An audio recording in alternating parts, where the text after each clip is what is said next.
Hogwarts Legacy is a new, highly anticipated game that takes place in the magical world of Harry Potter. The game looks to have very deep exploration and level up mechanics and has been receiving many great reviews from critics, and I am looking really forward to playing the game on my Steam Deck and providing my thoughts exclusively on Patreon. Links in the description. But there seems to be a controversy surrounding this game which comes from this world's creator, JK Rowling. JK Rowling expressed some opinions on Twitter a while ago about trans people that did not gel well with a number of people. Now if this was some random person tweeting about this, it would go unnoticed and be ignored, but seeing as a celebrity expressed their opinion, it became a controversy. JK Rowling was being called a lot of foul names and people started to boycott her, apply labels to her, and not want to support any product that she is associated with many even going as far as to say that they're boycotting the Harry Potter franchise now, and if they or anyone else still indulges in Harry Potter, they too are a bad person and a transphobe just like her, and will be given the same negative treatment. So much so that some of those people actually have made a website that reveals everyone who has played the game on Twitch, so people can target and harass them with hate comments that have flooded a lot of streamers' feeds and bully them into oblivion. And apparently, those who are highly anticipating and excited to play the Hogwarts Legacy game are being swarmed with insults, name-calling, and ist accusations, with even one Twitch streamer having a viral moment where they were being bombarded with just so much horrendous insults that in the middle of the stream, the girlfriend's voice was breaking and she left the room in tears. And now it's like, whatever.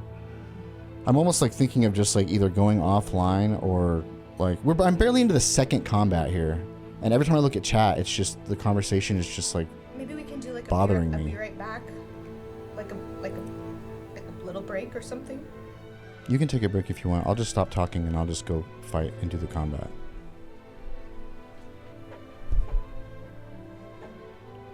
Y'all done did it now. And honestly, this kind of pack mentality is just ridiculous and even borderlines on insane. Regardless of what you think of the political topic at hand, the very idea that these people say, "How dare JK Rowling bully communities she doesn't agree with," are now bullying communities they don't agree with. In this case, the gaming community. And what's very hypocritical is that there are a lot of other companies that run sweatshops, have tons of unethical practices, and these very same people that are criticizing players for getting Hogwarts Legacy are not accounting themselves for supporting the countless industries that partake in horrendous, bad, and even illegal practices. Look, if you choose not to play something, or not to watch something, or not to buy something from a company, then that is 100% entirely your prerogative. But you can't force others to stay away from something just because you decided to stay away from it. And I can 100% speak to this, because I massively disagreed with something too, and it was involving Disney. Mark Ruffalo expressed his support for Palestinians and the war crimes that they were suffering from the Israeli military, and Disney ordered him to take back his support, and just by silencing him, they pretty much sent a clear message to every other celebrity to stay silent as well, or else. And despite doing this, they go, "Now watch our Miss Marvel show on Disney Plus where we represent Muslims because, you know, it's important to represent minorities." The blatant hypocrisy cannot be overstated. And only a couple weeks prior, Disney had released the final episode of Falcon and the Winter Soldier where Sam Wilson gave a full speech about minorities and the mishandling of people in positions of power. And Disney also filmed their live-action Mulan movie next to a Muslim concentration camp in China and thanked them in the movie's credits for allowing them to film there. You've got to do better, Senator. You've got to step up.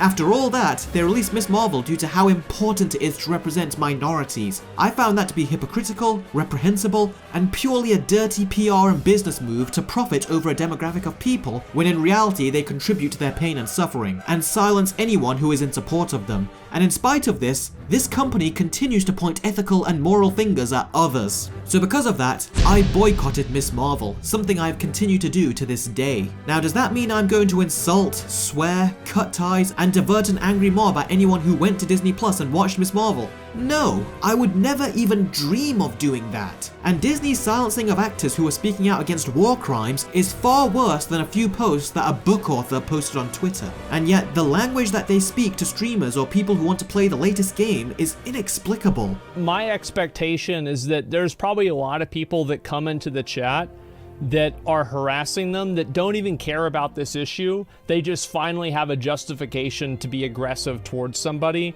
and feel like they're not just being completely randomly assholes. Look, if what JK Rowling said offended you that much, then it's fine if you don't want to support the game or backtrack and say even liking Harry Potter now is considered offensive to you. And share your decision with others if you want. But you keep that opinion to yourself. You do not force it upon everyone else with such vicious vulgarity. In what world do you think you are the morally superior one ones in this scenario. I mean, if you go by that logic, that means liking Buffy the Vampire Slayer and the Avengers means you are no different to Joss Whedon. If you play a Blizzard game, you're a fan of inappropriate advances. If you go to Wizarding World, you are all transphobes. If you don't buy movie tickets to Billy Eichner's gay romance movie, you're a homophobic piece of shit. Oh wait, that's not a what if, he actually said that. Honestly, these very same people are in support of many horrendous things without even knowing it by supporting everyday companies. Heck, even Amazon have been exposed for treating their workforce like shit.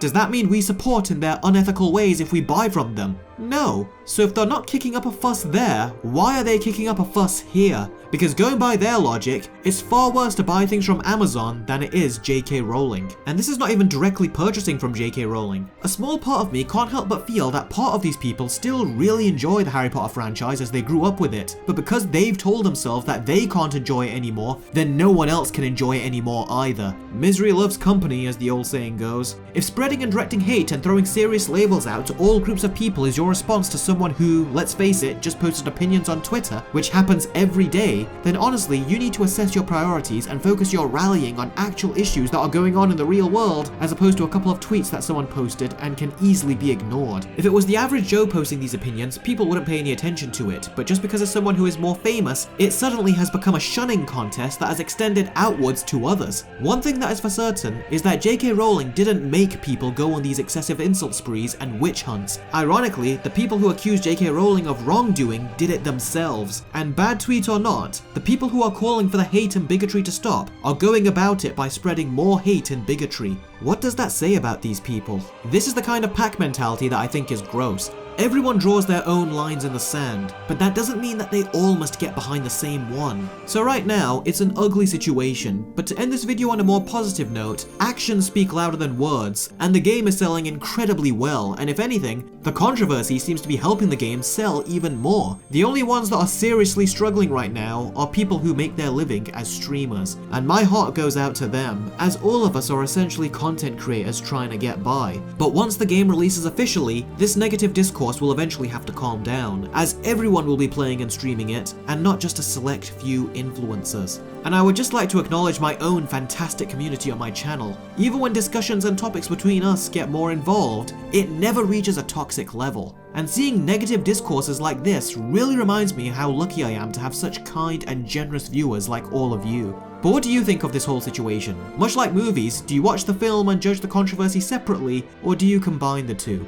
And what does it mean for the person who buys the product? Be sure to let me know. Please give this video a thumbs up, which is right next to that subscribe button, and feel free to donate to me via Patreon, as I have trailer reactions, trailer talks, and even more new content that I am currently in the process of developing. Thank you so much as always for watching, guys, and stay tuned as I have plenty more content heading to the channel. And I will see all of you very soon.